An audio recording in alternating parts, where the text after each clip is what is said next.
Assalamualaikum warahmatullahi wabarakatuh. Perkenalkan, nama saya Muhammad Rifai dengan NIM 2112977. Program Studi Pendidikan Guru Sekolah Dasar, Fakultas Ilmu Pendidikan Universitas Negeri Padang. Baiklah, di sini saya akan menjelaskan mengenai materi cermin.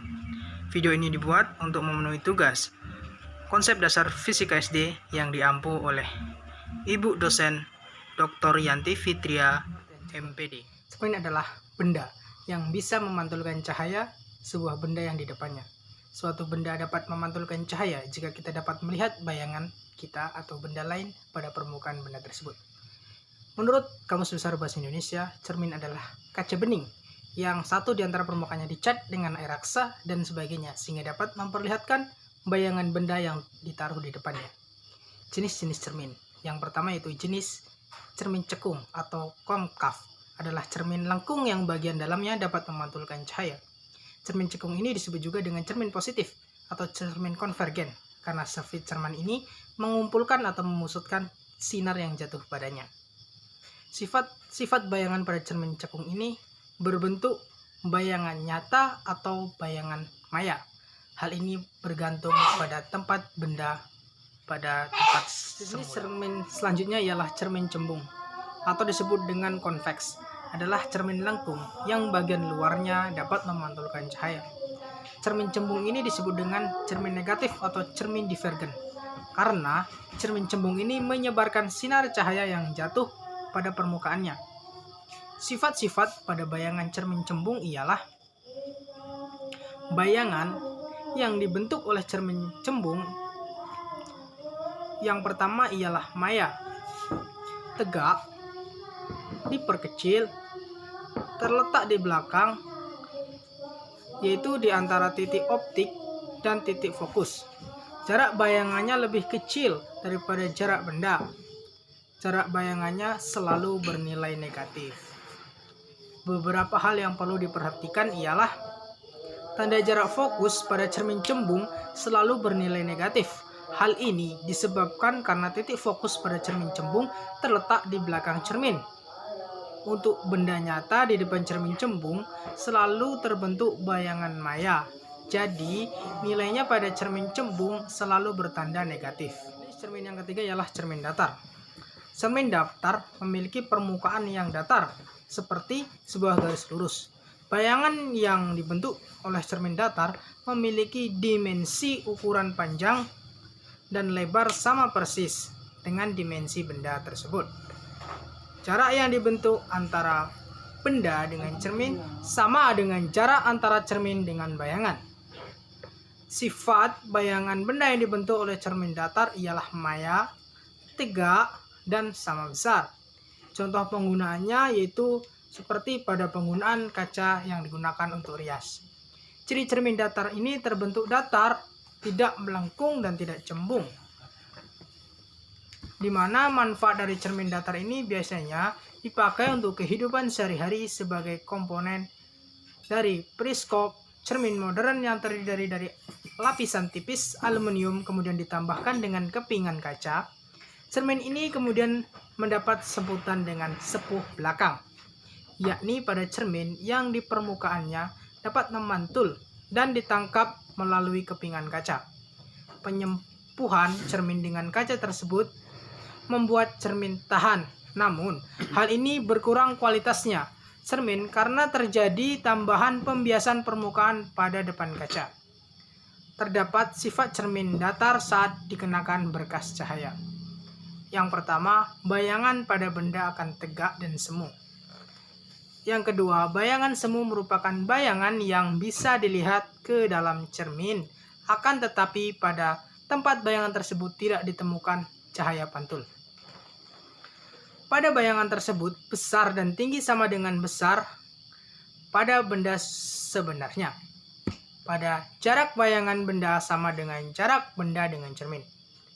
Pada bagian kanan, pada bayangan merupakan bagian kiri pada benda sebenarnya. Hal itu juga sebaliknya.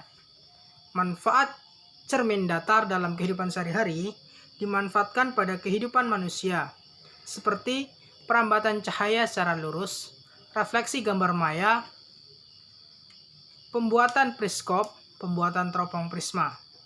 Juga digunakan pada pembangkit surya dan pemanas energi surya. Sinar istimewa pada cermin. Yang pertama, sinar istimewa pada cermin datar, yaitu sinar datang, sinar pantul dan garis normal terletak dalam satu bidang datar dan berada pada bidang pantul. Yang kedua, cermin cekung. Pemanfaat cermin cekung ini digunakan sebagai pengumpulan sinar matahari pada pembangkit listrik dan sebagai pemantul pada setiap lampu sorot atau senter, sehingga dihasilkan cahaya yang tidak menyebar.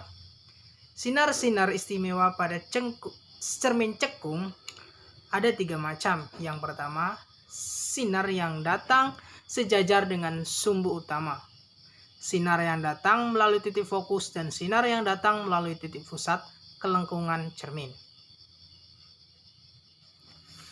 Sinar yang datang sejajar dengan sumbu utama cermin dipantulkan melalui titik fokus. Yang kedua, sinar yang datang melalui titik fokus dipantulkan sejajar sumbu utama.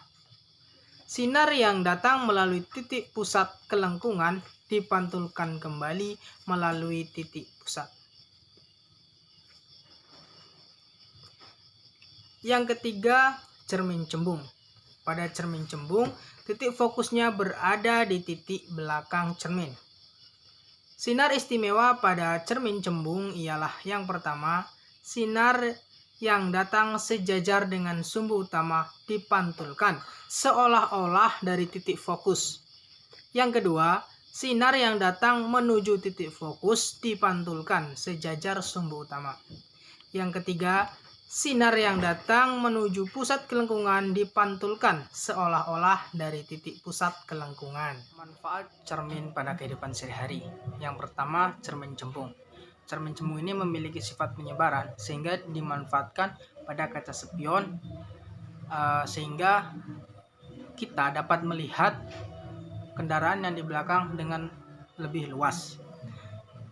Contoh selanjutnya yaitu penggunaan pada kaca pada tikungan di pinggir jalan. Tikungan ini dipasang kaca yang cembung sehingga kendaraan yang melintasi dapat melihat lebih luas tentang keadaan yang ada di belakangnya. Sedangkan manfaat pada cermin cekung biasanya digunakan pada senter ataupun penerangan, sehingga cahaya yang ditimbulkan itu dapat fokus, tidak menyebar, karena sifat cermin cekung memiliki sifat yang fokus atau memusatkan cahaya. Yang saya contohkan ini adalah salah satu cermin cembung yang dimanfaatkan pada kendaraan bermotor, yaitu penggunaan spion.